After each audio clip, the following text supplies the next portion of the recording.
Hey guys, ഇന്ന് ഞാൻ hair cut ചെയ്യാൻ വേണ്ടി പോവാണ് കേട്ടോ. തൃശ്ശൂർക്കാണ് പോണത്.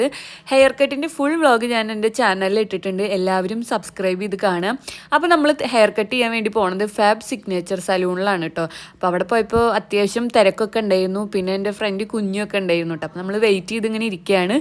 അങ്ങനെ ഞാൻ ഹെയർ കട്ട് ചെയ്യാൻ വേണ്ടി ഇരുന്നു. അപ്പോൾ ഇയാൾ നിങ്ങൾക്ക് എന്തായാലും അറിയാണ്ടിരിക്കില്ല. അപ്പോൾ ആദർശാണ് കേട്ടോ എൻ്റെ ഹെയർ കട്ട് ചെയ്യണത്. അപ്പോൾ ഇങ്ങനെ ചോദിക്കുകയാണ് എത്ര വേണം ലെങ്ത്ത് എന്നൊക്കെ. അങ്ങനെ ഹെയർ വാഷ് ചെയ്തു. അങ്ങനെ പിന്നെ ഹെയർ കട്ട് സ്റ്റാർട്ട് ചെയ്തിട്ടുണ്ട് കേട്ടോ. ഗൈസ്, ഞാൻ പറഞ്ഞ പോലെ തന്നെ അവർ ഹെയർ കട്ട് ചെയ്തിട്ടുണ്ട്. അടിപൊളിയാണ്. ഞാൻ എന്തായാലും നിങ്ങളുടെ അടുത്ത് പറയും, ഹെയർ കട്ട് ചെയ്യാൻ ആഗ്രഹം ഉണ്ട് എന്നുണ്ടെങ്കിൽ ഇങ്ങോട്ട് പോകാനും. കാരണം അത്രയും ഫ്രണ്ട്ലിയാണ്. നമ്മൾ പറഞ്ഞ പോലെ ഹെയർ കട്ട് ചെയ്ത് തരും കേട്ടോ.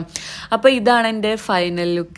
ഹെയർ കട്ട് കഴിഞ്ഞപ്പോൾ എന്തോ ഫേസിലൊരു ചേഞ്ച് ഉണ്ടല്ലേ. അപ്പോൾ നിങ്ങൾക്ക് ബിഫോർ ആണോ ആഫ്റ്റർ ആണോ ഇഷ്ടപ്പെട്ടെന്ന് കമൻറ്റ് ചെയ്യുക. ബാക്കിൽ ഞാൻ ലൈറ്റായിട്ടൊരു യു കട്ടാണ് കേട്ടോ വെട്ടിയിരിക്കണത്. അപ്പോൾ എല്ലാവരും ചാനൽ സബ്സ്ക്രൈബ് ചെയ്യുക, സപ്പോർട്ട് ചെയ്യുക, ഫുൾ വ്ളോഗ്